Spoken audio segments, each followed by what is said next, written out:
Okay, you guys online have to say okay or got it on the fact that it's being recorded. I got it. Got Okay, it. Got it. so I'll play this, make sure, yep, sure enough it Sign my works life away. like magic. All right, let me pull up the keynote and we'll get started. And tonight, so we've got, well, let me get we got the recording started. So tonight you can ask questions either using the raise your hand, which is under reactions online, or if you have an iPad or an iPhone, you tap the screen, hit the three dots, the ellipsis in the upper right, and there'll be a raise hand in there. Al and some of the others will monitor that. We've got Lisa and Mary monitoring it here for us. You can put questions in the chat, or you can unmute yourself and just speak up. Here we get to raise our regular hands and they can speak up also. So we'll see how this hybrid thing goes. They'll be able to hear you guys, but I have to repeat the questions, any questions that are asked here in the audience. So without further ado, I'm going to go in and fire up Keynote. And let's see, Al, you're going to be able to do chat notes yourself because you're on your Yeah, computer. yeah. Got it, perfect. So, ironically, when I was setting up for this meeting, hang on, let me reduce these screens, get this out of the way so I can actually see the screen you guys are seeing. So, when I was setting up for this, I took an old template I had from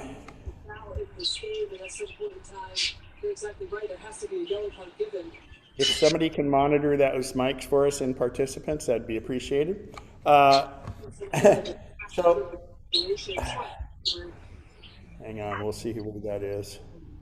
Yeah, why don't you go through and just mute people if you don't mind. Randy or some those people, just mute the people. Thank you. So I went and got to catch up.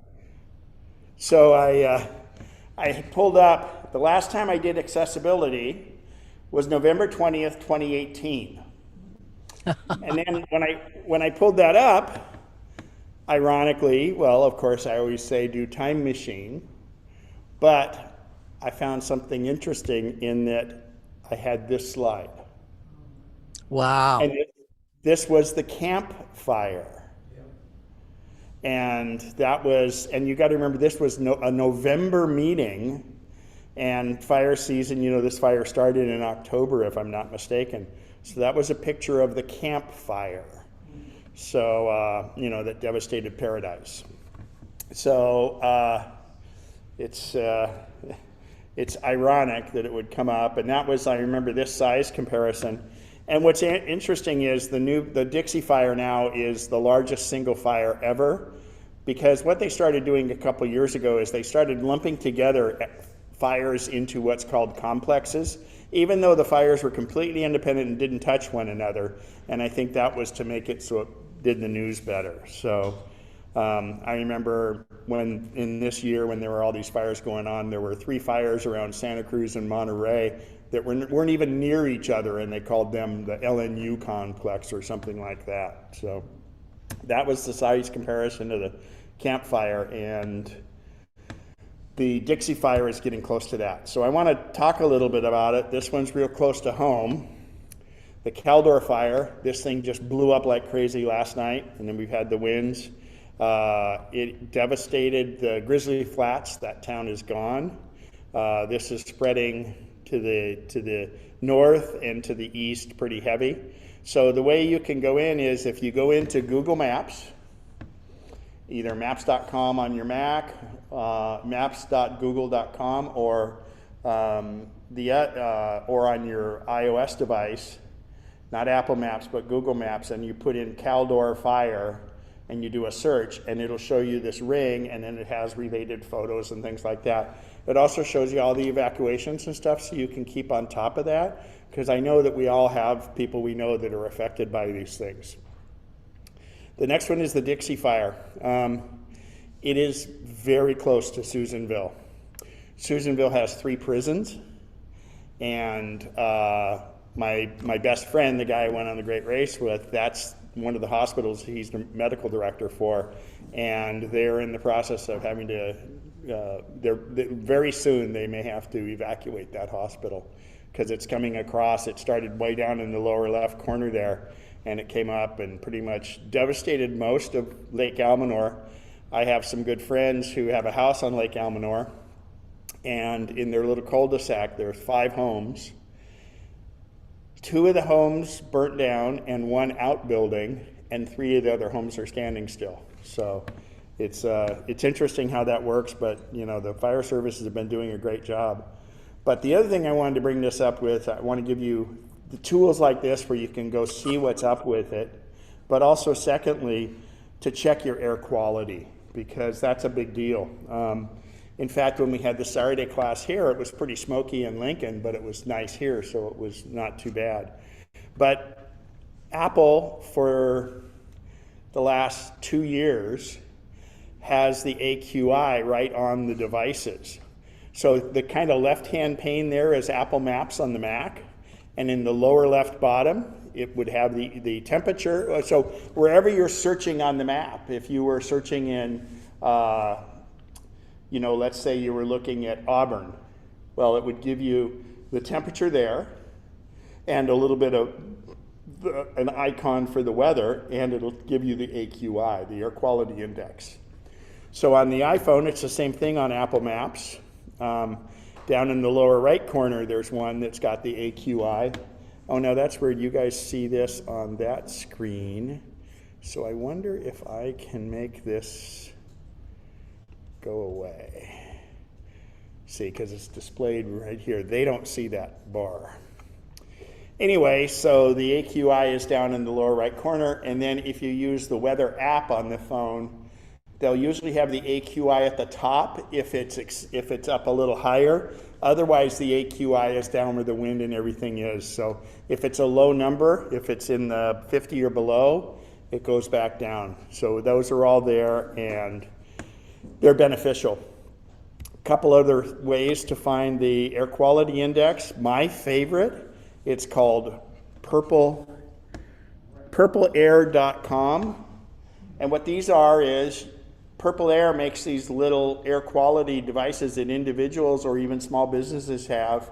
They're a $250 device that's out there sensing the air. It's tied into people's Wi-Fi, and this gives you a really good idea of what's going on in different places. And it's all right away. Now, you'll notice there's some that are pretty low numbers. They do have indoor versions of this, or they could just be anomalies. So, and the darker the color, the worse the air is. So that's Purple Air, which I like. I have a whole bunch of links that I gave Al that he's going to post in the, yeah, let me pull some of those up because I want to work those right now since we have. Work those.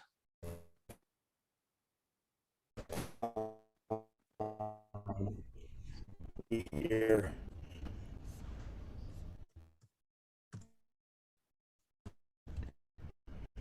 So if I go to airnow.gov, that's a great one.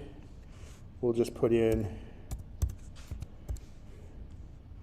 so it shows you the levels, and it's AirNow, so it's a good one. This is nice because you can kind of see where the patterns are. I subscribe to one service that I use in the winter for skiing, and I'll pull it up because I think it's really good, and it's called Open Snow, but I'll pull up, it's Open Summit. And this you might be able to register with a free account and get this, but if I go on down here and say, now I have the smoke overlay on here, so this will be the forecast for, let's zoom out a little bit. Gosh, this darn control bar. So that's the smoke overlay, and you can kind of see what it's doing there. And that's forecasting what it's going to be. This is a great thing. It's called Open Summit or Open Snow. It's wonderful for skiing and things. Another one that I think is very important, it's not air quality, but it's road conditions. And what I like about this site is it's oss.weathershare.org. And like for instance, here's by Susanville. So if I zoom out a little, these cameras are out. Like from here up, they're out because there's no power. But if you go here, there's cameras in Susanville right there. But if I really zoom in here, these are those CMS signs. So you know the freeway signs you see? These are live versions of those freeway signs. So I use this when I'm traveling in the winter to find out what roads are closed, where chain controls are, things like that. So oss.weathershare.org. And Al's putting that in there. The other one for fire incident is NCWeb, and this is just all the different fires. That link will be in the chat, and Al will save that at the end. The last one is, the second to last one is CAL FIRE, and it can kind of tell you a lot. Look at that, 635,000 acres. That's amazing. Only 33%. And that fire started July 13th. The last one I want to show you, this guy is a American Airlines pilot out of Grass Valley. And he has also got a private plane. How I got turned on to this guy, when Oroville was having the problems, he would go overfly it and give reports on the dam and everything that was happening, videoing from the plane. And this guy's great. And he was threatened by the river fire, but the river fire went out pretty quick. That was the one up by Colfax that happened just recently. And but he's kept an eye on that. He does investigations on plane wrecks. He'll talk about those, but he also does any of the fires nearby because he used to work out of the I think it's the Grass Valley or the Auburn Airport, whatever it is, where they have the Cal Fire planes, and he used to fly those, so he knows that stuff really well. But you can see this is like the pyrocumulus cloud that's coming. These fires make their own clouds, and they go up. That's not smoke, those are actual clouds. So it's pretty amazing. Anyway, that's it for the fire. Oh, and I have a direct link in there that's the Google map for the Dixie Fire and for the Caldor Fire. So Al will be putting all those into chat, and those will be in there. So any questions on any of that stuff? Does anybody else have an air quality thing that they like better? I can't see if your hand is raised, but feel free to ask me. Carlos, go ahead. Yeah, Sac Metro, Carlos says he used Sacramento Metropolitan Air Quality. I think that works really good. Does it go out farther, though? It does. It'll do, parts of Placer, El Dorado. Up to Tahoe? I'm not sure about that. Okay. And a lot of these are all deriving that information from the same sources.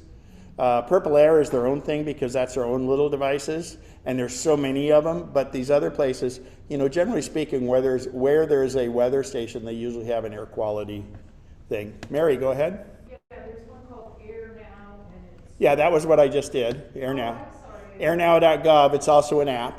Oh, right. Thank you, though, that's good. Anybody else online? Air Visual. Air Visual, is that an app or is that a website? It's an app. Okay, good, Air Visual, I like that. Covers the whole United States. Well, you say Air Visual, well, I see the air right now as smoky as it is, right? Right now it says 178 air quality.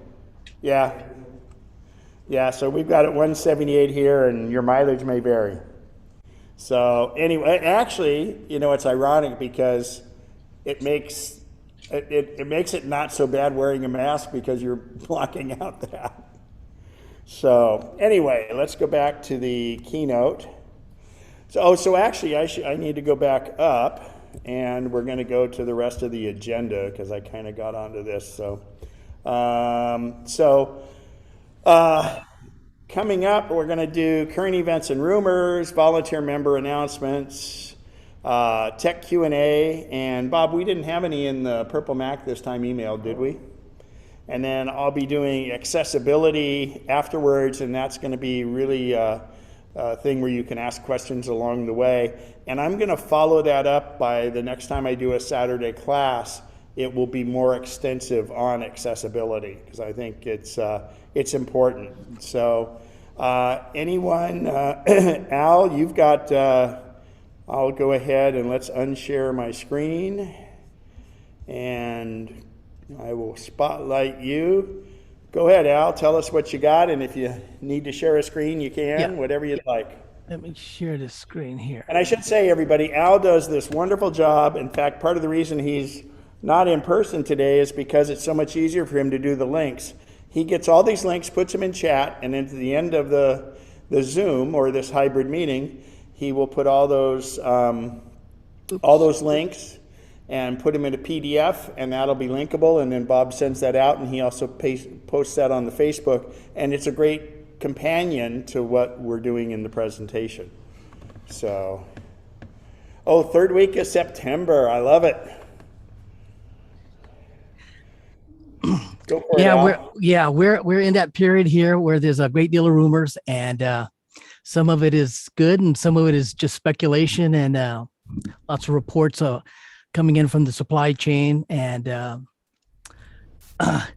Apple Insider has Apple will be returning to its iPhone launches in September, according to Wedbush analysts, with the iPhone 13 expected to be unveiled in the third week of September.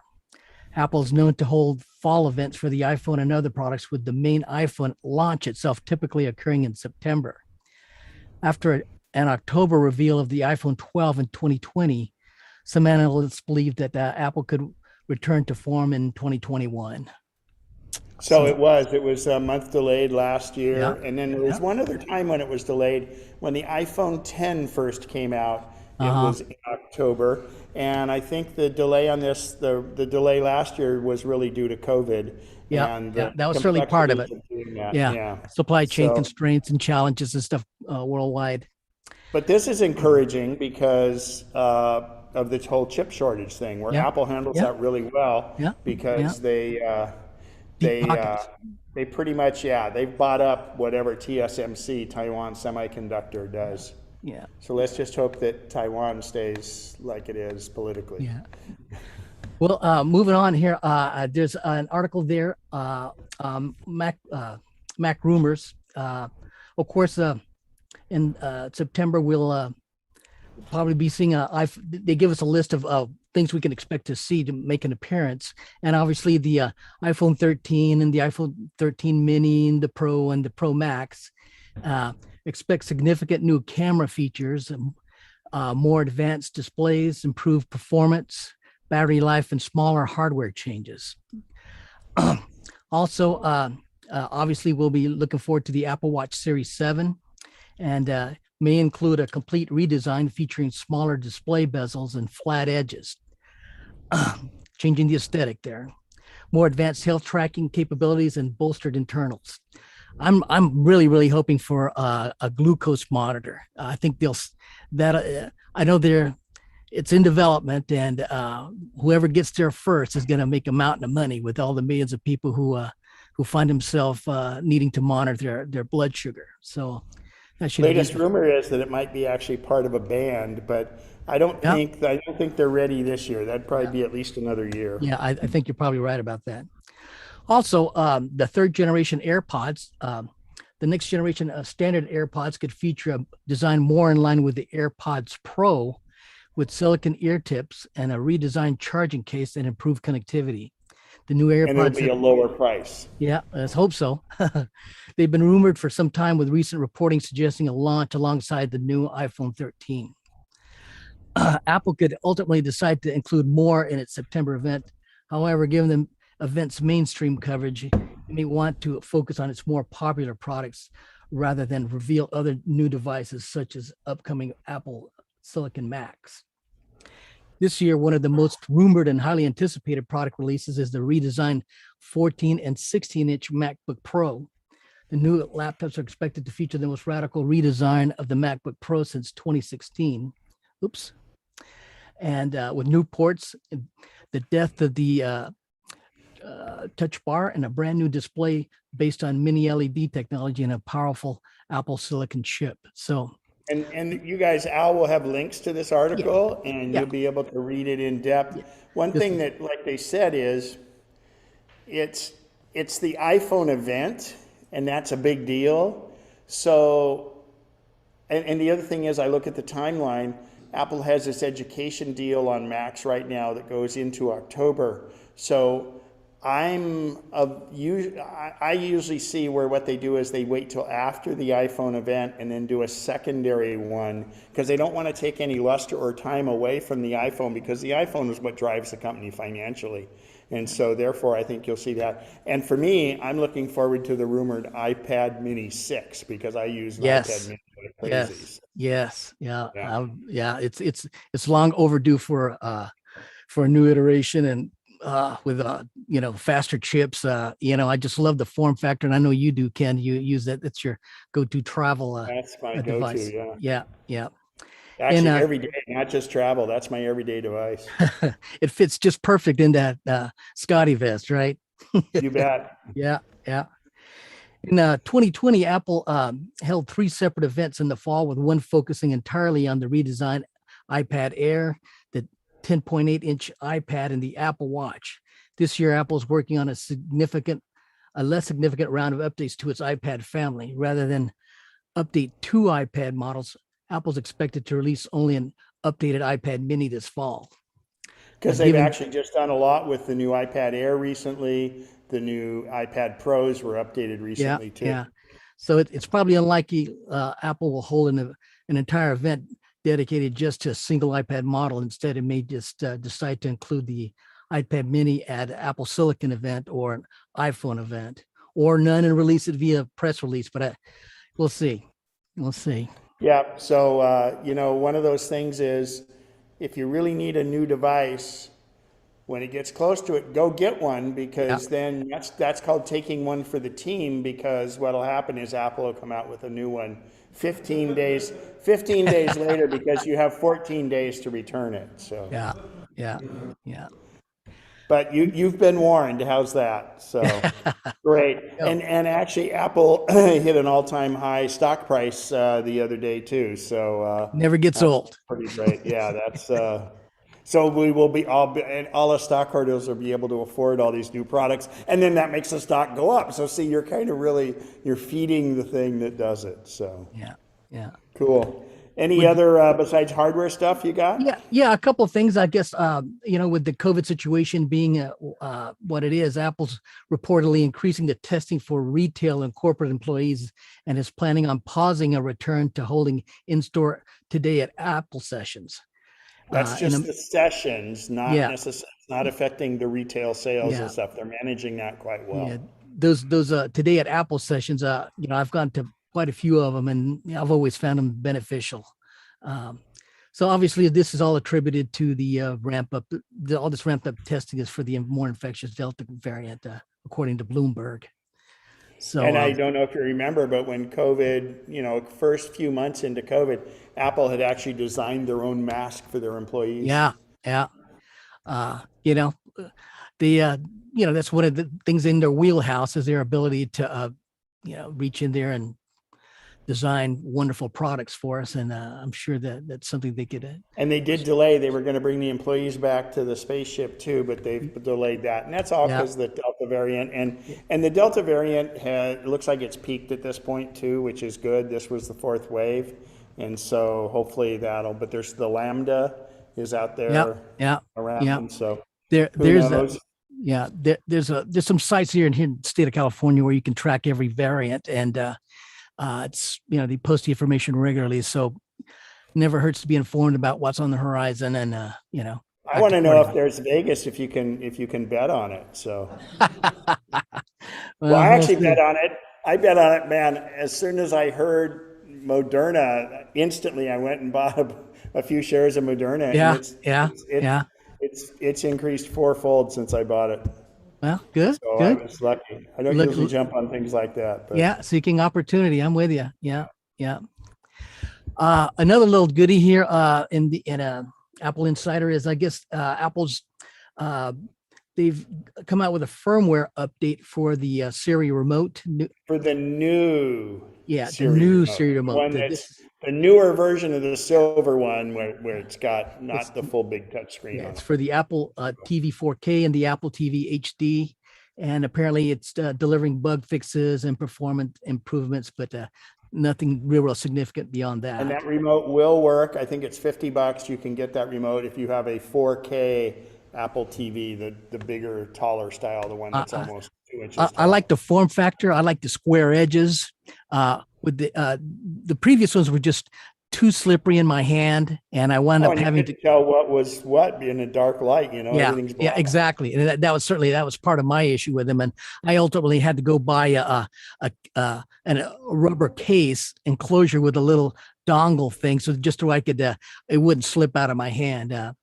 This is a little bit better. The square edges help me to grasp it better, and obviously with the aluminum cover, it's much easier to see, and so it won't get lost. Not in between. Cool. Anyway, a couple more things. Something you and I might be interested in here, Ken, is 95 Mac is Oh, yeah.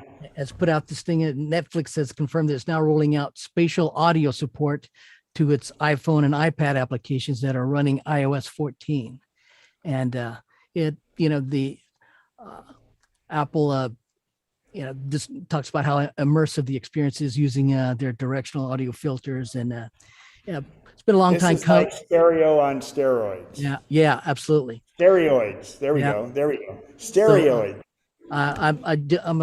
I recently purchased a pair of AirPods Max that were on sale, and it's pretty impressive technology. It's pricey, but pretty impressive. Pretty impressive. I brought mine because the FedEx finally got them to me. Great. So during the break, if anybody wants to look at these, I will let you see these. They are incredible. They're noise canceling. The sound in them is just phenomenal, and but they're not cheap. Yeah. They're $500 basically. Yeah. Yeah. But they're a long time investment. As much as I fly, they're going to be just wonderful. All right.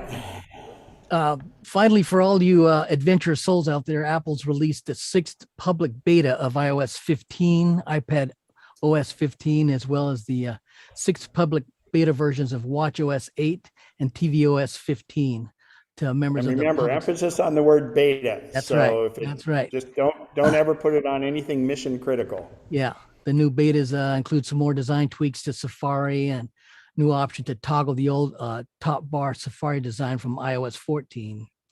And Yeah, they're getting and- some pushback on this. They're Yeah, changing yeah. how the tabs and stuff are in Safari. So it Yeah. looks like they're kind of they're responding to people's complaints and thoughts on it, which is good. That would have never happened in the Johnny Ive era. Yeah, no kidding. No Because he kidding. knows better than anyone. Luckily, he's not doing software design anymore. Anyway, I'm thinking that we're getting down to the last version or couple of versions here away from the Golden Master. So if they're releasing new hardware in September, all of this stuff is they're in the final testing of it. So looking forward to that. So how that works, if the iPhone does come out the third week, was it the third week of September is what it Yes, was looking like yes. now? Then Yes. the second week of September, you will be able to go to iOS 14, and I'm sorry, 15. iOS 15 would be an update. If you're getting ready to go on a trip or anything like that, don't update right away. Let the dust settle. Like they always say, pioneers are usually the first ones with arrows in their backs. So there's no reason to be on the bleeding edge to get it. I usually put it on a device like on one of I have an iPad Pro that I don't use very much, so I'll put stuff on that, just put it through its paces and stuff before I do it on my mission critical device, because it is an issue. But iOS releases, as much as Mac releases we've kind of held back on. I usually get on iOS releases right away, and they usually do really well. So, Yeah, agreed. but just you don't ever want to do that right before you go on a trip. Make sure it's backed up on iCloud and do stuff like that. So Yeah. All of these links and more are regularly posted on our Facebook page, and yep. these links will be in the Zoom chat, and I'll put together a summary PDF for Bob White, and he will send it out to all the members. And welcome to our first hybrid general meeting. Yeah, perfect. Al, I'm thinking about it. I wonder, I'll see if we able to, on our YouTube page, post it in comments, a link to it. Let's work on that when we have some downtime Sure, to look at. sure, Because sure. that'd be nice to provide a link to that. So, Okay, I'll stop my right. share. Perfect, thanks. All righty. I'll unspotlight you. So does anybody have any questions about that stuff, hardware, etc.? And otherwise, we can move on to any member announcements or volunteer announcements. Anybody have anything that they're trying to sell, looking to get, old version of FileMaker 6 or something like that? Pulled that one out of the hat. Yeah, So, no kidding. yeah. All right. Let me go back to. Go ahead. I just want to let you know, if anybody needs help, I'm not at the meeting, but I'm still well, yeah, and thank you, Dick. So, we did start triage again. We didn't have anybody for the first Saturday. Nobody showed up, so that is starting again. In fact, Dick, you were there, if I'm not mistaken, right? for a short time I was, yes. Yeah, well, you didn't need to be there for long. You got it taken care of. So, thank you. And So if anybody needs help, contact me via email or phone. Perfect. Thank you. That's Dick Warner. So, Okay. all right. Appreciate that. Anybody in here have any questions or comments on volunteer stuff? I guess, go ahead, Mr. Ress. The self-nominations for the election in October. Why don't you come up here and speak into this mic so they can hear it so I don't have to repeat it all. Thank you. Okay. The self-nominations for the October elections are due to myself or Bob White on the first Saturday workshop in September. The offices that are up for election are president, secretary, and 2 directors. So far, I only have 1 self-nomination. Yeah, and that's his own. So we are a volunteer-run organization, and if you run out of volunteers, you're no longer an organization. So we need to throw this out, and it's not really a lot involved. It's just making, just connecting the dots and doing some different things. So if anyone's interested, don't hesitate. And Bob White is our director of elections, and you'll find out more in the September meeting on what's going on with that. Yeah, it's happening.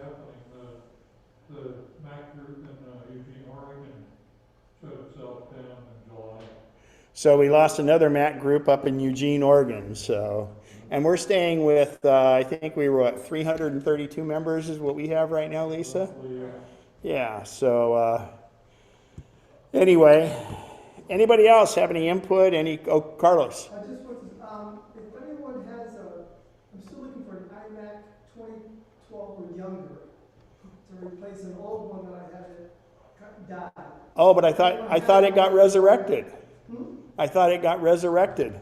Well, it did for several months, and then it finally just died. So he's looking for an iMac 2012 or newer? Yeah. 2012 or newer, 27-inch preferably? Yeah. Okay. Yeah, until we can get a new one.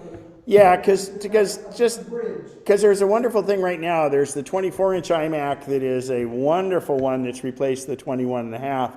Fantastic machine, but I think a lot of people are waiting for the replacement to the 27-inch, which will probably be in the spring, and that will probably be a 29 or a 30-inch and be more of a pro-type machine. So you guys can post in chat if you have an iMac you want to get rid of that's a 2012 or newer, and then Carlos, we can monitor the chat and make sure you get that info. So great. Anyone else? Cheryl, go ahead. I love that touch screen password on my new. Oh yeah, so Cheryl got one of the new 24-inch iMacs, and so on the $12.99 version of it, you don't get the touch. It's basically a touch ID just like on your phone, but on the $14.99 one, or you can add on the other, there's a spot on it where instead of typing in your password, you just do like on your phone, you just rest your finger right on it, and it fills in your passwords for you and everything else. It's on the MacBook Air also. Yeah, the MacBook Air, the MacBook Air, the MacBook Pro have that. It's been on those for a little while, so.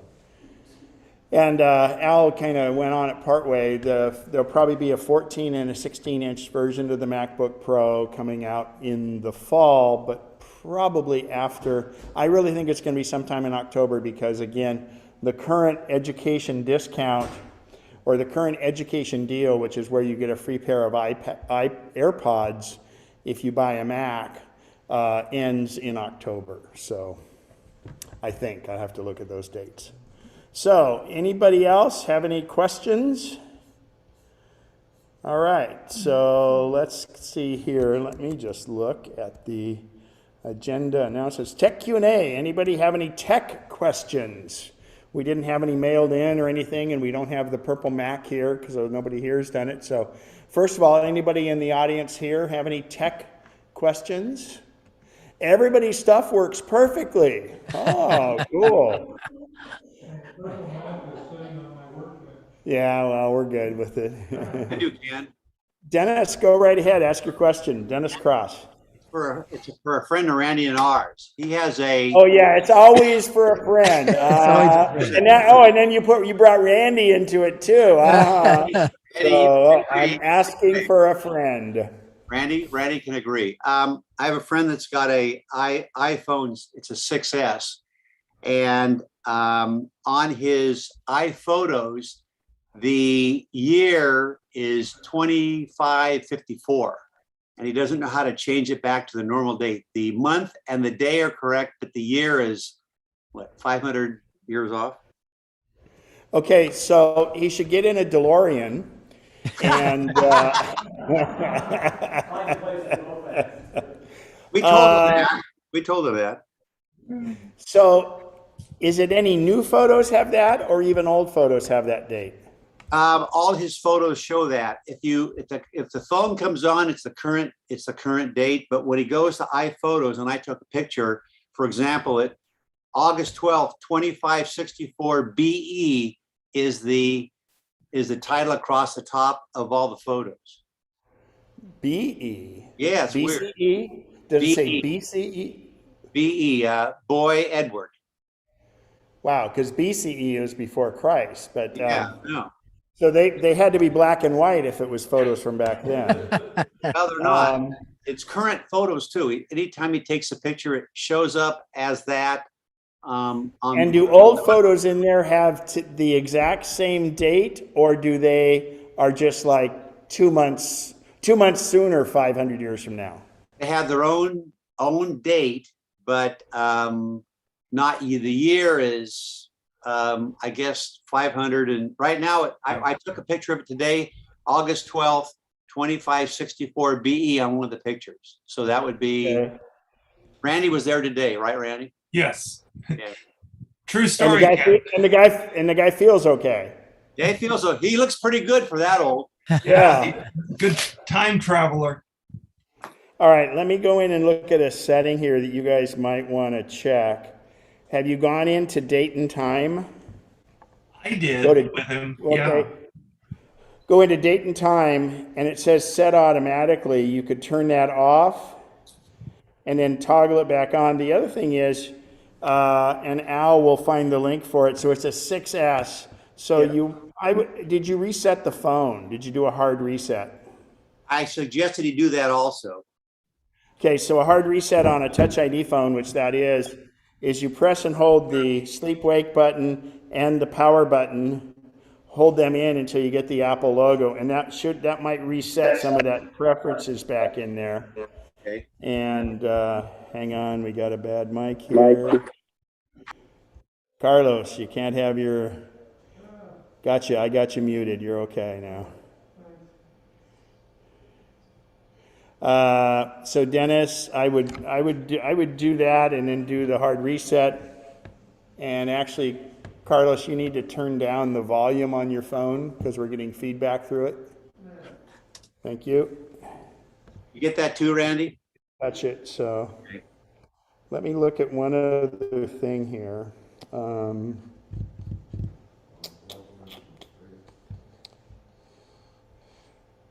Go into, and I mean, the other thing is you could completely wipe the phone and then go back again. I suggest you buy a new phone. Yeah. Well, yeah, but then I'd be really curious. Actually, you know what you should do is you should have him send you a photo I have one. and then go in and see what the date says that photo is. Oh, okay. So if you go in on the Mac, if you get it on the Mac and say Command I or Get Info, it'll tell you. You have to have on the phone, on the iPhone. Actually, when you tap on it on the iPhone, the date should come up on the top too. Yeah, let me see. I took a picture of just his screen. No. He has to send you a picture because we want to see what the XF data for the photo is. Okay, so if I get it tonight, I'll text him during the break and see. So what and feel free if you send me a version of the photo too. Don't take a photo of the photo, but I have a thing where I can do the XF data. Or if you just get it into your Mac, and in Photos you hit Command I for Get Info, it'll show you the date, what it says. Okay, I'll do that. And Thanks. that'll tell us a little bit. Yeah. Good luck with that. Okay, Ken. Thanks. Yeah, and as far as a new phone, if you can put up with it till fall, new models are coming out, and the carriers will have pretty good deals for people to upgrade. And a 6S, the battery life's probably getting pretty bad in that thing at this point, I would say too. So We rag him around about that already, about the age. yeah. All right, so we got time before the break for any other questions. Anybody else? Go ahead. And Yeah, go ahead. my MacBook Pro periodically just tries to shut itself down without my doing anything. And of course, a couple of apps prevent the shutdown, so I have to hit cancels when I come back. Any ideas? Have you zapped is it the M1 or is it an No. Intel chip? M1 isn't available yet. As soon as it's available, I'll get one. Well, no, M1's available in. Yeah, I don't want a 13-inch though. Yeah, no. I know what you're talking about. It'll be an M1X or an M2 or something like that. Are you running Big Sur? No. Okay, well, boy, you punched all the tickets there, man. And have you done a reset SMC? No, I haven't done that, come to think of it. Yeah, and that's the reason I asked if it was an M1 because you can't zap the pram or reset SMC in the new in the M1s. Oh, okay. So I would zap the pram and try that, and then otherwise, fire up a second user, and then see if the same thing happens there. Because Okay. that would then it, and well enough, it probably would point more towards a hardware issue. Well, actually, probably not a hardware issue because it's not actually shutting down. It's trying to shut down, but it gets stopped. Right. You might have a rogue program or something. Yeah. And I'm not good in reading those console logs or any of that stuff, but I think Kimberly might know that stuff, or Studer might. So you could get the log and send that to them. I'm afraid Bob Studer is not in good shape now. Oh, even to get that stuff. Well, send it to Kimberly then. Yeah. All Okay, right. thanks. Cool. Yeah, or take it. Come to triage on the first Saturday, and we got this guy Dick Park, and he'll. I'm sorry, Dick Warner. I screwed up. Dick Warner. I'll fix that for you. Yeah, right. Okay. Thanks. Thanks. Bye-bye. Bye. All right, anybody else? All right, so we're going to take a quick 10-minute break, because if you were in person, you'd have refreshments. So you guys have your own refreshments at home. So I'm going to take a little break, and you guys can chat amongst yourselves, do whatever you want. And anyway, go from there. Hey, does everybody have their first and last names on the participant list, I think, so we're okay? We're good. Good deal. Thank you. All right, we'll see you guys right at 8 o'clock. Tommy? I have a request. I need for ticket 23, 24, and 25 to please come see me. Okay, I'm 24, and I think Mr. Ress is 25. Okay, everybody. Oh, here, I'll. Well, it's you're.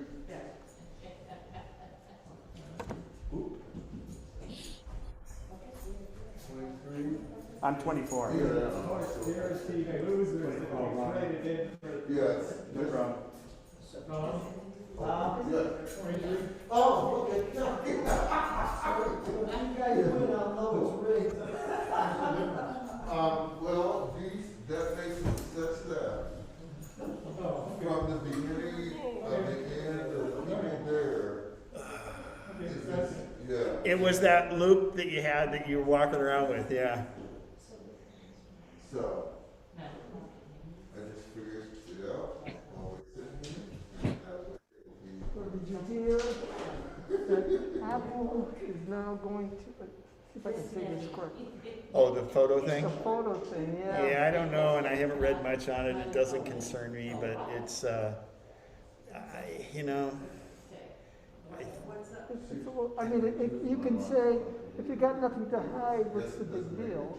no, but I don't think that's it. But I mean, Apple, I have a feeling there's something else with it that people aren't thinking about or something. I don't know. It's just, but no, that's, if it was anything bad, that's unlike Apple, you know. Probably for child pornography reasons. Yeah. But the question, I mean, Well, what it's I not, read. it's not the child pornography, it's the child trafficking. Child trafficking. Because that's a big deal. You know, if you start And so I kept, okay. I know. changing It's that the camel's line- nose under the tent. Exactly. And I think they know that, so I have a feeling there's more to it than we know right now, You just have to wait. because that's not like them. Yeah, well, that's, yeah. They try to stay away from anything controversial and Yeah. yeah. This is something else. Okay. Yeah, and I to be honest, I kind of saw it. I'm going in, and I just haven't even really researched it, and because I figure, well, I'll wait and see what happens in the wash, because I can't do anything about it. So, and I did hear one thing that they said, oh well, there's going to be a limit on how many, but you know, they're so much making sure that there aren't back doors on stuff. But I can't see them. I can't see them creating a vulnerability. Like one of our friends So. said, Okay. the quilter that's this big. She didn't do the quilt. And I did hear from someone the last time who said she'd let me have. Yeah. But then she said, I got a new M1 and I'm waiting for Dick Porter to help me move my stuff over, and then. Yeah, then she man, texted me because back. Cheryl got a new one that was sitting in front of you. Ah, So check with her. okay. Yeah, because somehow Dick wasn't able to transfer her mail program over, so she said, well, I'm waiting for that, and that was like months ago. I don't know what's going on. All right, that was the lady that was sitting. Yeah, Cheryl, she does she's doing the snacks. Oh, there are snacks. You know, but yeah. Oh yeah, you guys, just so you know, there's snacks down in the first classroom.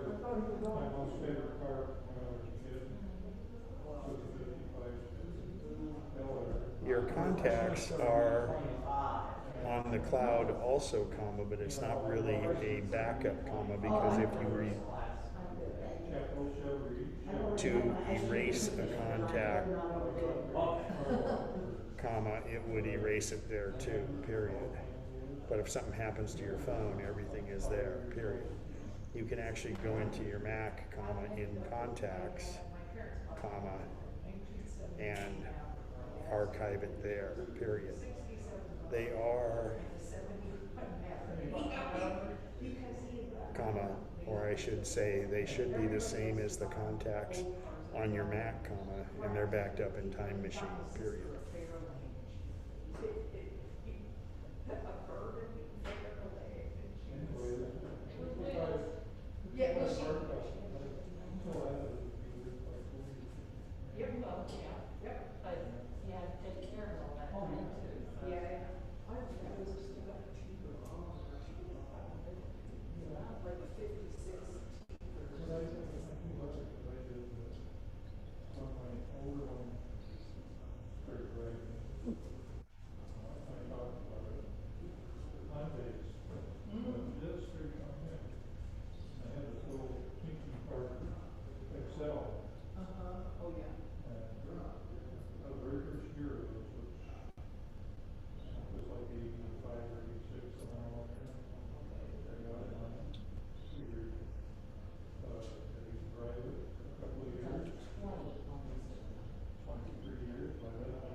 ¿Cómo? No. Tengo esta notificación. ¿Estás en la reunión? Oh, Sigo otra hora. wow. No tienes que estar otra hora. Bien.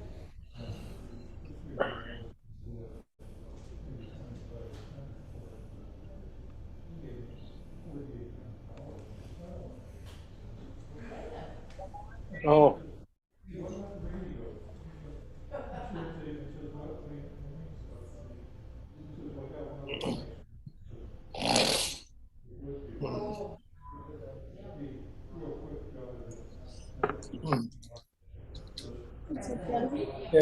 Sí, es un nuevo operating system que está. Nobody's coming in. Do they think you were kidding? No, I told them. Okay, okay. You know, I forgot to ask you. Bob says, I think you replaced my router a while back. You were there for a long time, and you had to leave. And I had, what is it, the white tower? The white airport one, yeah. And we left it hooked up. Right. And it's not really doing anything. And all this time, I thought it was doing my Time Machine, because that's used to be what. Yeah. I've been paying for extra storage, and I haven't. It's not been doing that. I've checked it. Oh wait, paying for extra storage is totally different than Time No, Machine. wait a minute. On iCloud? On iCloud. Yeah, Anyway, they're separate issues, because whatever, one's for the doesn't- iPhone, okay. and that doesn't relate to your Time But Machine. my Time Machine isn't doing it automatically. So is there someplace I can go in and make sure that it's on? Well, I can get with you remotely, do a Zoom remotely and take a look at it and see. Yeah, because Is it still on and it still has a yellow light? It still has Because the I think green light or it's still whatever. connected to your router, and it was just for a Time Machine. So I can check remotely. Yeah. And then I don't- if worse comes to worse, I can always come over too. Yeah, well, I was just thinking maybe I can just disconnect it if it's Well, not but let's working. see if because you need Time Machine. Either that or you need to Yeah, get a hard, I'm- you either I just have get that a- or a separate hard drive. I have a separate. Oh, then you hard can just drive turn that it off. You know. Yeah, you should be able to just Well, turn it off. Turn it off or unplug it. Just unplug it. That's right, I meant turn it off. Because I'm going, it says it's automatically doing it, and I'm going, Yeah. Well, where is it? Okay, we got to get started. All right, everybody. Welcome back. We'll get the people that are the few people that went over to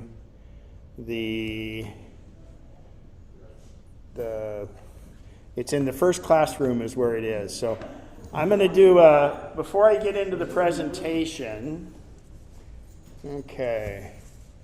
Oh, we got a few other people down there still.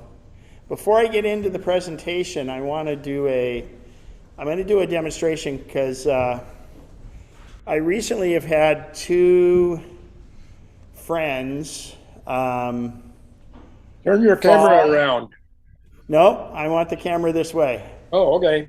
Yeah, I'll show you why in a sec. I'm going to demonstrate something. So I had two friends fall, and they're okay, but it's something that happens. And I do this during my travel presentation, so I'm going to do it now. And let's see if I go right in here. So basically, now let's kind of, okay, if I do this one. There we go.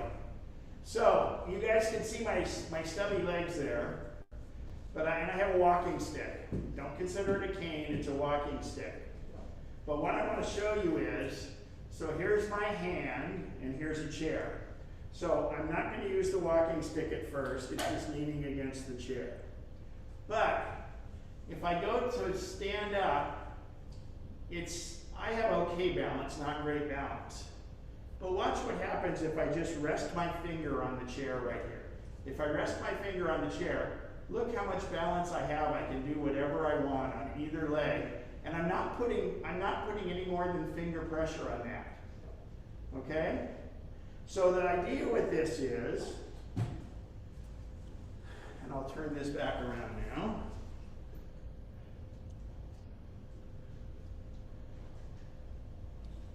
Sorry to make everybody motion sick there.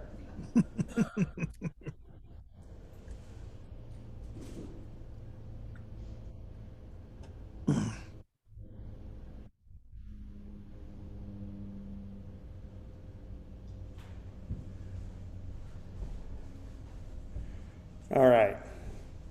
So the idea is, as we get older, so your balance starts with the cilia in your ear and a liquid. And that liquid, it senses whether you're off balance or on balance. So what happens is, as we age, the nerves that those cilia excite and can sense that become a little less, they don't have as much accuracy. So what happens is, you have to get farther off balance for it to register that you're off balance. Well, the second part of that is our reaction time gets worse as we get older. So therefore, you're working against yourself two ways. It takes longer to know that you're off balance. And secondly, you can't respond to it as quickly. So something as simple as putting my finger on the chair like that gave me a sense of balance. So if you have a walking stick, just one, and you're not using it to hold you up, it gives you another point of sensitivity, so you know if you're going one way or the other. It gives you that balance perception, and it doesn't depend on your other balance skills. So I highly recommend it. Whenever I travel, I usually take two, because if you go into an area where there are cobblestones, or I remember on the Great Wall, it was very beneficial. You're going up and down steps and things like that. And I get one that's adjustable as my walking stick. Costco has these. They're carbon. They're fantastic. They have different baskets for snow and different things.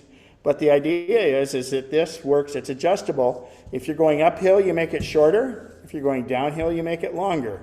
But if you're walking around, you've got curbs, you've got gutters, you've got tree roots, different things like that. Don't get hurt, because you fall down and break a hip. That's usually the first thing that starts to be a cascading effect to things not going well. Okay. All righty. So now I'm going to go into, because this presentation is about accessibility, and if you fall and hurt yourself, you're not going to be too accessible. So let me go ahead and share my screen. And so the accessibility I'm going to talk about is about both sight and sound. And I have some quotes from here from someone who had neither sight nor sound, and that's Helen Keller. Although the world is full of suffering, it's also full of overcoming it, which I think is kind of appropriate in the COVID thing too. So the idea is technology can enhance everything we do, and Apple does an incredible job inside, especially our iOS devices, but they really have some huge accessibility things that just are incredible. And it's the Mac, the iPhone, and the iPad all have accessibility features. Not just sight and sound, they have it if you have issues with motor skills. You could completely use your iPhone or your Mac without ever touching it. So this is a video that was at the iOS Developers Conference years ago, and it was never an ad, and this was I think within the first 3 years of the iPhone, if you can imagine this. So I want to show you this little video, which to me is very, very compelling, and you'll see some things and we'll discuss it afterwards. Go get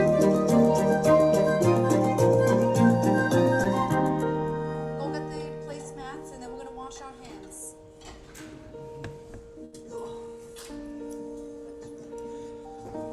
Salute. Salute, okay. Salute. Good job. Enrique is 10 years old now. He had been nonverbal his entire life. And then we came across Protocol on the iPad. And on the very first day, he says, "Hi, Mom, I love you." That was the beginning of my son speaking to me. I love you. I love you. It's the iPad speaking. He tells it what to say. And now, after 9 years, I know who my son is. I found out he's funny. I'm so cool, don't you think? He is a typical child now. I think it's very gratifying to be able to make the tools that really help people like Enrique and his family. It's really nice to see how having an app that allows you to communicate can really open up the world in so many ways. My name is Enrique Mendez. In a way, it's almost like magic, what's happening. Can I give you a hug? I'm pretty happy that I found something that can actually have a really direct impact on people. I need help. You need help, I'll help you. Enrique's taught me that given the opportunity, anybody could learn to do anything. Oh. Okay, let's see here. That was the end. I did it. So Proloquo was an app that was done for the iPad, and this is a nonverbal autistic kid, and he's able to express himself, and that's amazing. And all it is, it's many times in nonverbal they have flashcards and it would say I want strawberries for dessert, so they would find the strawberry one and do dessert and communicate that way because they're nonverbal, but all this is in their mind, they just can't get it out. I mean, think of Stephen Hawking's, but the Proloquo to go has those flashcards on the screen, and you just tap them and he essentially builds a sentence. So the reason I point this one out too is think about stroke victims, adult stroke victims that are no longer verbal. If they can move one hand, they can communicate with things like this. So this wasn't, it's an app, but it shows you some of the possibilities. And to me, this was a really compelling story. The longer version of this video also has a thing where there's a Paralympic young girl that's a rower she's a double amputee. And in the iPhone, a guy developed an app because the problem is that your leg is usually set or their foot angle is set at one spot because you don't have the ability to move it. Well, for her rowing, her ankle would be at a different angle than it would be for just walking. And they even show in the example where, she's going out to a dance that night, to a prom, so they in fact even did it more so she could wear high heels, things like that. So these devices can do so much. So just another Helen Keller quote, and then we'll get into it. So first I'm going to talk about sight. It's not just people that have true sight problems. As we get older, our sight isn't as good, macular degeneration, things like that. There are features built into the phone that allow you to still use it, and you can in fact use it and the screen can be blank. Years ago we had Shane Snyder from the Sacramento Society of the Blind come in, and he could use his iPhone as well as I could, and he's blind, and he did it all with touch. And now we can do it with voice. So the first thing is, you're out at a restaurant, and of course it seems to be that the darker the restaurant, the less contrast the menu has. They put like brown print on brown paper, and they make it really small. So you have built into your phone a thing called magnifier. Magnifier is wonderful. It's now, recently, Apple's been smart. They actually made it an app on your phone that says magnifier in the 14 update. But if you go into settings, general, accessibility, and you tap magnifier, and then turn on magnifier. After that, if you triple click like when you fire up Siri, either through the button on the bottom or the button on the side, if you triple click it, it'll come up and it'll turn on magnifier. And magnifier will turn the light on if you need it. Or you can sit there and look at a menu, and you can zoom it in on it, and you can even pause it, so you could even use your pinch to zoom even more, or you can save it to your camera roll if you want. So magnifier is built in, and I highly encourage you to have that tool. Actually, I find this tool very useful because Apple puts the smallest serial numbers in the world on their devices, and they're usually gray on silver. So, it's great. So that's magnifier. The other thing you can do is this just doesn't apply for if you have trouble reading it. If you want a Safari web page or an email to be read to you by your iOS device, you can turn on this. You go into Generals, you go to Settings, General, and then tap Accessibility, and where it says Speech, and the only one I want you to do, I don't want you to do any of these others, because speak screen gets really bad because you're touching the screen and it starts talking to you. That's only if you really have bad sight impairment. But you turn on speak selection. So then you go back, and if you're on an email or you're on a web page, and you press and hold and you highlight the text, once you've highlighted the text, you tap it again, and it'll say speak, and it will speak the selection for you. So that's fantastic. So that works very well. And believe it or not, it's also a great tool for proofing something. Let's say you're building something in Pages and you've got it on there and you want to, you basically, as we know, if you read it aloud, sometimes that works better, but it's even better to have it read aloud to you, and it will catch you'll catch any of the mistakes it makes. Because whenever we read something that we wrote, we sometimes leave the same blanks in there. So in here, it's showing how to do the speak selections. So you navigate to where the text is you want to read aloud, and you press and hold, and then it comes up, and you highlight the area. So you press and hold, and you highlight what you want to do by dragging the little bars down, and then you just tap speak in the very top.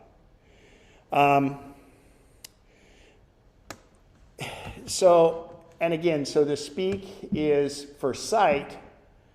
I kind of have this in the wrong spot, but I want to show you because it's here. This is a audio thing. So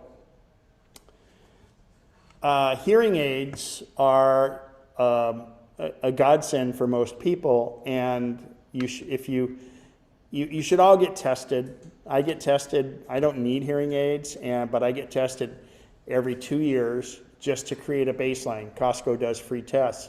So I want to make sure, because if you need hearing aids, the worst thing you can do is not get them, because what will happen is if your hearing starts to degrade, it continues to degrade, and at some point your brain says, well, that's one of our senses, and I'm not getting much input from that sense, so I'm going to disregard it and pay more attention to other senses. So it's a cascading effect, and it makes your hearing much worse. So if you need hearing aids, or if you have any slight hearing impairment, and it's cumulative, the sounds of it. Like when we went on the Great Race, one of the guys that was driving our support vehicle, he was from Alturas, way up north, and he worked in a lumber mill all his life. And he's, that sound day after day after day after day just shot his hearing. He has hearing aids and it works great. But there's a beautiful thing. So the AirPods kind of work like hearing aids in that you can use those to hear from your phone for music. If you have a hearing aid that's what's called MFI, made for iPhone hearing aid, it syncs with your iPhone. Your calls come in through there. So it's great because you don't have to even pick up your phone. Your phone could be somewhere else, and you just do it and hear it right through the hearing aids. But the other feature is this thing called Live Listen. I'm going to show it to you, and then I'm going to describe how it works.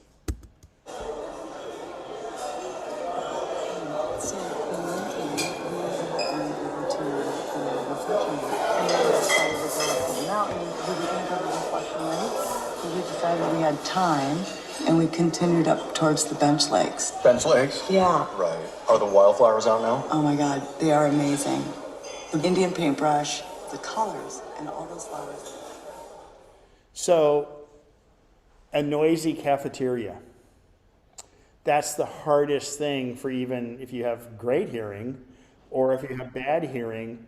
It really is difficult to discern the person speaking to you over all this other noise. So if you'll notice, what happened is he has MFI hearing aids, and again, the hearing aids, it's trying to get you all the information. Well, it's getting you too much information. So it just took his phone and he turned on what's called Live Listen. And he took that phone and slid it over in front of her. And the way that works is, so we know that with hearing aids, you can get a phone call and it goes from your phone into your hearing aids. Well, that's kind of been around for decades. But the nice thing is that if you use Live Listen, as long as they support it, and most of the new hearing aids, if they're MFI, made for iPhone, you simply turn on Live Listen and you slide the phone over there, and there's a microphone, the same microphone that you speak in on your phone to that person, and you go in, and that Live Listen lets the person speak, but instead of getting it all the way over to you, it's going to the microphone in the phone processes it, and then pushes it to the hearing aids. And that's why you saw in that case, he was able to hear her over the noise that was going on because he just put his phone over there for her. In a situation like this, you could have your phone up here at the podium and you would hear me over other noise because it's leveraged through the phone. So that's live listen, and that's incredible. Where is that? It's in that, so you have hearing aids? No, but I mean, where would you, if I did? You would go into accessibility, and actually you would go into hearing aids. Your hearing aids would be paired to it by Bluetooth. You would go into accessibility and you go in and you go to live listen. But in fact, once you've activated it, just like you triple click to get the magnifier up, you triple click and you have now magnifier and live listen, because you don't want live listen on all the time. So you just turn it on and then turn it off by triple clicking the device. The other amazing thing is with hearing aids is the iPhone can make all the adjustments in there. You can boost it in the right ear or boost it in the left ear. You can control your hearing aids, which in the past people used to have to go into an audiologist and had them adjust the hearing aids and stuff. But the complexity of what can go on there is really amazing. So again, get your hearing tested. Before the AirPods came out, I almost went and got hearing aids because it was back when we used to talk on the phone, which not many of us do anymore. I just, for the convenience of it, keep my phone in my pocket, I could do it through the hearing aids. So any questions on live listen? Anybody in the audience? Anything? Live listen is great, and it's on most newer hearing aids, but if the hearing aid says it's MFI, made for iPhone, is what you want. So a little more sight impaired thing here. This was actually, because I originally did this presentation was around Thanksgiving, but I still thought this was kind of cool, so the sound will throw you off. All right, more accessibility. So for sight on your Mac, the Macs are shipping with very high resolution screens. And the print is little mice type. You know, it's really, really small. So what you want to do is you want your screen so it's readable for you. I, in fact, now, I was struggling with it. I don't need glasses for up close. I need glasses for distance. But I wanted to be not as close to my monitor, so I actually had a pair of prescription glasses done at 27 inches away, which is what my monitor was from my eyes, and that was pretty neat. But you go into your displays and your system preferences, and you can go in, it normally is default for display, and if you tap scaled, you can adjust it. So the bigger the numbers, the higher the resolution, which means the smaller the print. It's counterintuitive. So if we go down and it says 720, that's going to be zoomed in a lot. And the disadvantage of zooming your screen in too much is you're having to scroll up and down and side to side, but in fact you can see it better. So what you do is you just choose some in here and find out which one works the best for you. And again, that's in System Preferences, Displays, you see it looks like a display, and then you can select it there. And it stays that way, and you can change it however you want. Change it as often as you want. It doesn't really do anything. And remember, here's the thing. So the big screen, so what'll happen is if I zoom in to the green, that'd be the biggest print, but that's only the amount of real estate I'm able to see. So obviously if I need to see more on a page, you know, monitors are getting pretty big these days that you can put multiple pages up and stuff. But this would be what you're doing as far as real estate. The brick color, it would be the standard resolution that it comes with. So you've got a lot of real estate, but really small print. And you could zoom it all the way into what the green is. Your print will be bigger, but you'll have to just, you'll lose some of the stuff that you see on the sides, and you can scroll around for that. I think I did an example here. So this is just a web page that's up. There's zoomed in a little more. You can see I don't have as much real estate, and then boom. So on your Mac, since the Mac has really, really, really improved recently with accessibility. You can, in fact, run your Mac with voice only now. So your accessibility in there, you can do things like on your display, you can make the mouse be a little bit bigger. I'm sorry, the cursor. You can have the cursor be a little bit bigger. Different things like that. If you're starting to have issues, you can change the contrast. You can make it be a black background with yellow type. Therefore, it shows up a little more. That's called invert colors. You can do different things. You can play with these, but just remember what you did so you can get back out of it if it's something that you don't like. So sticky keys is another thing you can do. That's more for a further level of accessibility. The only actually, this is a great photo behind it too. The only thing worse than being blind is having sight but no vision, and that's kind of interesting. It's a great quote from, again, Helen Keller. So now we're going to talk about sound, and I mistakenly did the live listen for you already. But this is on your iPhone now. We talked about, I already did speech selection, excuse me. Hello. Not to be redundant. There we did that one. All right, so here we get into the hearing aids. So MFI, again, stands for Made for iPhone. And you can see there that it shows John's hearing aids under devices. And then if you look at the right, it even shows what the battery level is on those devices. And then down farther on the right-hand screen, you can adjust the microphone, the volume for that hearing device also.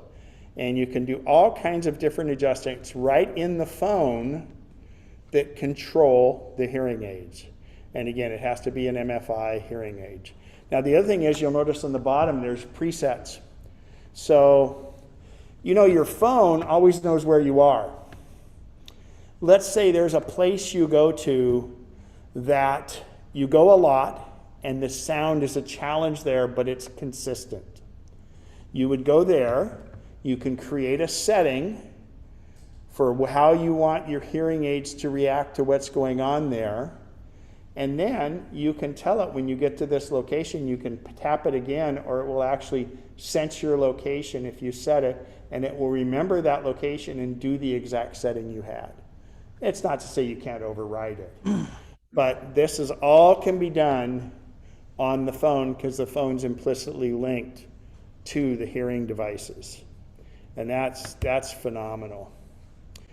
Here's that triple click to accessibility shortcut. So when you triple click it, the screen on the left is what comes up, and you can immediately adjust because many times either in the situation or sometimes your hearing loss is different in one ear than the other, so you're able to right away adjust the setting for up or down, and it stays with what it is. And then you can do the different gestures down there, and then you can see that there's actually locations up there. Restaurant, outdoor, party, left presets.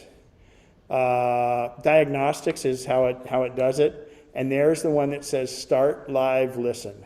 And actually it's at the very bottom of the first screen where it says off. You tap live listen. Now, it takes a second for it to go. Everybody taps it once and it didn't think it's working, they'll tap it again, so that turns it right back off. You just have to pause. It's about a 2-second pause or so. Live listen is then on that device, and then remember the microphone for the phone is at the bottom, because when you hold your phone up to your ear, you're speaking into that microphone, and you just slide it over to next to the person that you want to talk. They don't have to reach down to it. That microphone is very, very sensitive, and it will do very good for picking them up. So that's live listen. And then when you're done, you want to turn live listen off, because otherwise you're going to hear a bunch of other sounds and stuff. You want your hearing aids to return to normal. So, all right, here's a bunch of links, and you know what? I think Al put some of these in there, and if not, I'll copy and paste these to him. You know, there's actually a sign language app, many sign language apps for the iPhone. The best and most beautiful things in the world cannot be seen or even touched. They must be felt with the heart. Life's short, unpredictable, eat dessert first. So, All right, so now I'm going to go over to some links that I've put here, and I want to show this. So let me go to Safari. And the first, yeah, go ahead. Before you go away from that, a couple of questions about the live link. Live Listen. Mary wants to know about Live Listen. I'm going to repeat for the people online. Okay, do you know if all these things are pretty exclusive to the iPhone? The Android phones have these things? I'm not sure, but I know they were first on. She wanted to know if they're on the Android, and why would you care? I have relatives who need hearing. You have friends that are on Androids? Well, Mary, Yes, I do. Mary, you need new friends. No, they're relatives on stuff. Well, relatives, yeah. Well, you can't pick your relatives. I'm not sure. I'm sure Al will be Googling it by now, and will have a link for us on it. But all I can say is this stuff with Apple is hidden, and they don't speak about it a lot, and it's amazing stuff. And again, I'm going to have a 3-hour class about accessibility. It's so much deeper than what I've shown here. This is just scratching the surface. Let's see. I wanted to go to, where was that page? I'm going to have to go to the email because this one is the apps. Playlist, the Apple playlist. Yeah, my stupid thing's in the way. Yeah. No, not the playlist. It was the App Store US. There it is. So here we go. So Apple has curated the list of the apps that are good for both sight and for hearing in here. So there's a whole bunch of apps in here that are good for that. And they tie into accessibility, voice control, etc. So vision, hearing, speech. So these are not Apple apps. These are other people's apps in there. So I encourage you to go. That's a link that's in there. But I'm going to go back now and go to, so Apple has the whole website here, and these are in the order that Al has them in the links. It's all about vision. You can dig in more and more. You'll notice that it's mostly black and white, so it's good for vision people. Zoom in, all the different things you can do. It's very deep. The next one is for accessibility for the hearing. So basically the URLs are pretty easy. It's apple.com/accessibility/ either hearing, or the other one was sight, I believe, or vision, excuse me. So these are also some interesting press releases. This is about how to do sign time. Apple has built in the ability to do sign language. So this is another one under support.apple.com, and it's accessibility. And it goes in here, how to do shortcuts, how to do magnifier. Another thing you can have is you can have your phone flash the flash when it rings if you can't hear it ring. So those different things. Text size, you guys can adjust the text size. Now that's one thing is real tough. So you get the text bigger on your iPhone, and then you're really having to scroll a lot and stuff, but you're able to get it. Now the other thing is all of your Apple devices can be displayed on larger devices.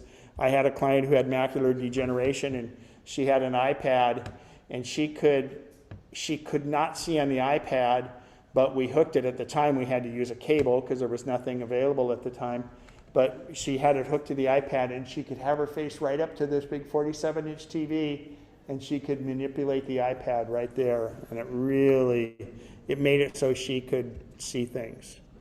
So there's a couple of videos here I want to show you. We'll skip that one.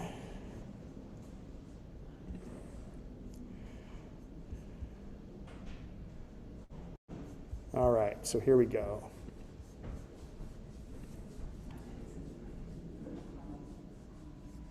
And I'm not hearing it. Okay, hang on. That's weird. It worked earlier.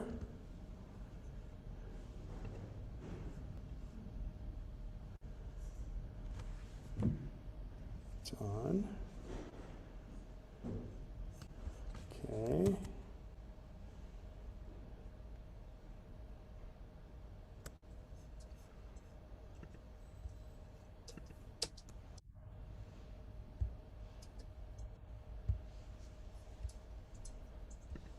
Built-in accessibility features on your iPhone or iPad, you can use the Accessibility Assistant in the Shortcuts app. Here's how it works. Tap the Accessibility Assistant shortcut to run it. If it's not in My Shortcuts, you can search for it in the gallery and tap Add Shortcut. Choose a category from the list, and then choose a condition that applies to you. Tap Yes if you'd like to choose more conditions, or you can tap Done if you're finished. The first time you run a shortcut, you may be prompted for permission to continue. Tap OK if you agree. Then you can choose a category and tap another condition to select it. Once you're finished, tap Done. And when you're prompted for permission to access notes, tap OK if you agree. After the shortcut runs, the Notes app will launch with a list of accessibility features that you might find helpful, plus resources to help get you started. You can refer back to the note anytime or revisit the shortcut whenever you like. Find what works for you. So shortcuts are things that you can invoke with Siri, is what that is. So this is a web page that Al is linking to that are all kinds of YouTube videos that are all about accessibility. And there's 37 videos here. So we're not going through all of those. Let's see.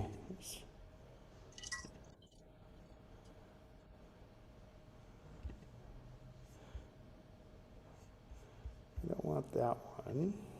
Okay. I think this one must have been.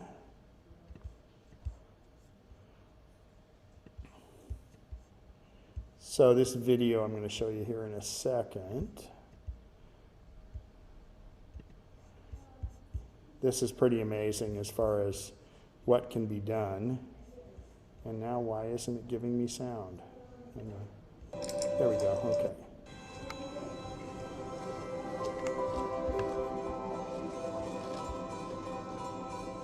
People think that having a disability is a barrier.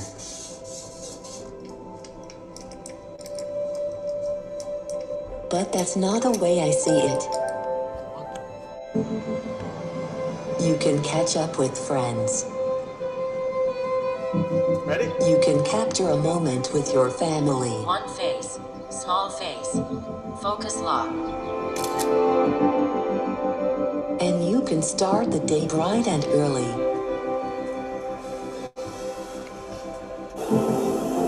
You can take a trip to somewhere new.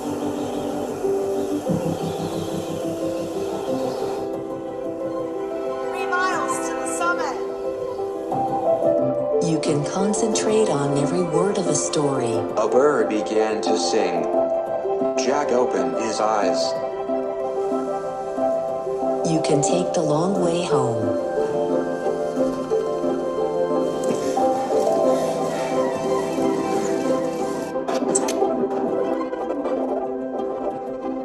Or edit a film like this one.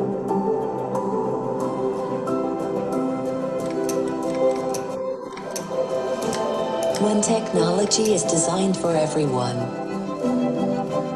it lets anyone do what they love, including me. She was using the controls, her head hitting the control tabs to edit that video. Pretty amazing. And, you know, I had the pleasure, the Orangevale Rotary was working with a school group. This was, 5 years ago. And they came to me and said, we have a budget to give these, there was a group of kids that they were learning challenged, they were dyslexic. And so the teacher had requested a grant from Rotary to get them. They were going to get 2 iPads and share them amongst either 4 or 6 kids, which is problematic. And they were going to get a full-size iPad, and so I talked to them, and what we did is I was able to. They were going to get the mini, and we got the bigger one because it was less money, and we were able to get 4 iPads for them. And the beauty of the story is that these kids were super bright, but with their dyslexia, they were so frustrated trying to get words out and getting it on paper or in digital, that by speaking it was fine, so they used dictation. And of course, reading is tough for the dyslexic also, so by having the iPad read to them, it did that part fine. And so it really was a breakthrough for them, and just with a minimal investment, it really changed, and their grades just flourished after that. So it was fantastic, and it's really simple things like that. So there's a lot there. Apple, you can find out more information that's in there, and I think you'd be really surprised what is down deep in. And they build this into it, and we all are kind of jaded and think sometimes that the Apple engineers aren't doing a really cool, they sometimes aren't doing a great job in certain regards, and I think that to the amount of money they spend doing that, I think is great. And I'll put up with Big Sur maybe not working perfectly if they can change and improve people's lives like this does. So that opens it up to questions, and I'm more than happy to field any questions on this or anything else. Oh, no. Yeah, I can. Anyway, so anybody in the audience here have any questions? Okay. Anybody online, you can raise your hand, you can unmute yourself, come on and just ask away if there's any questions on any of this stuff. And again, the first Saturday class, I will dive in even more, and we'll do more hands-on. I really just wanted to kind of expose you to what's there, because it's pretty amazing. So, anybody? Everybody's just waiting around for the raffle. So let me explain the raffle while people are maybe thinking about questions. We have done the raffle before in person, of course, and then we've done Zoom. Well, we're doing them both right now. So the way it works is nobody's, because of the lower numbers and stuff, we're not selling any raffle tickets at this point, but everybody here in person got a raffle ticket. And that started with number 29, if I'm not mistaken. Was that it, you guys? What was the first raffle ticket? 613 was the first raffle ticket here. So then the members that we have online go back from that.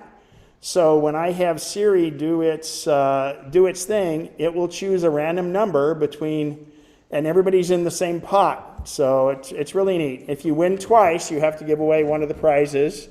And we typically give one $100 gift certificate to the entire membership.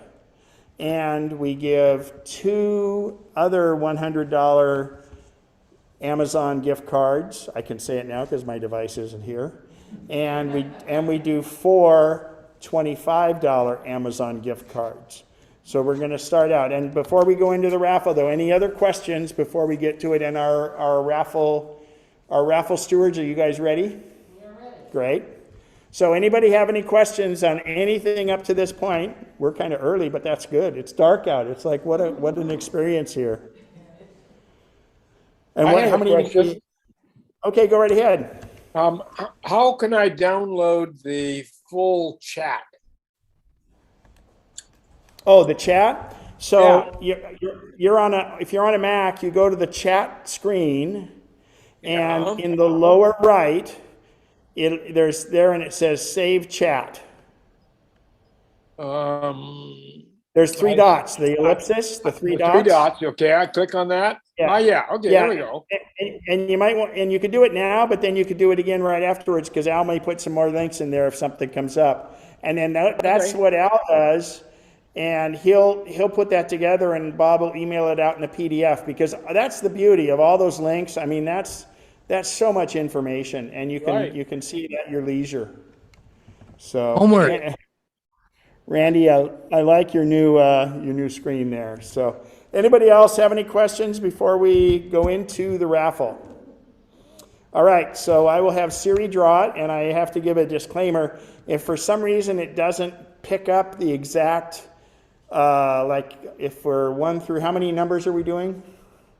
Or what's our numbers, what through what? I need to, let me, hang on you guys, I need this written down. Can you just give me the first and the last number on a piece of paper?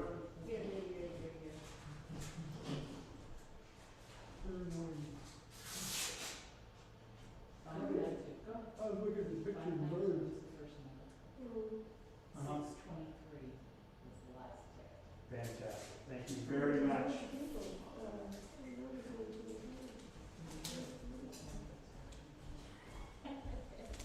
All right. So this, so thanks to Lisa and Mary who organize how the raffle goes. Thomas Spencer for giving out the raffle tickets. We've got Bob White here, Bob Ress, Cheryl, and the Beckers put out all the nice, great snacks, and there's plenty left over. We had a small group in here. Huh? Yeah. Too bad. Sorry. There's still a chance you guys could make it if you live close. Doggone it. Oh no, they're put away. Sorry. All right. So basically, we have raffle ticket numbers 592 through 623. So I will tell Siri to pick a random number between those, and it is inclusive. But if for some reason it fails on the thing, if it doesn't transcribe it right, we throw that out and do it again. I haven't had that happen yet, knock on wood. All right, so here we go. We'll do 4 of the $25 gift cards first. Give me a random number between 592 and 623. It's 601. 601, and I haven't seen the list, and they're checking it right now. Jennifer Kerr. I think that's Jonathan, probably, right? All right, so that's one to give you guys got down there. That's one of the 25s. We'll do the second one. Give me a random number between 592 and 623. It's 598.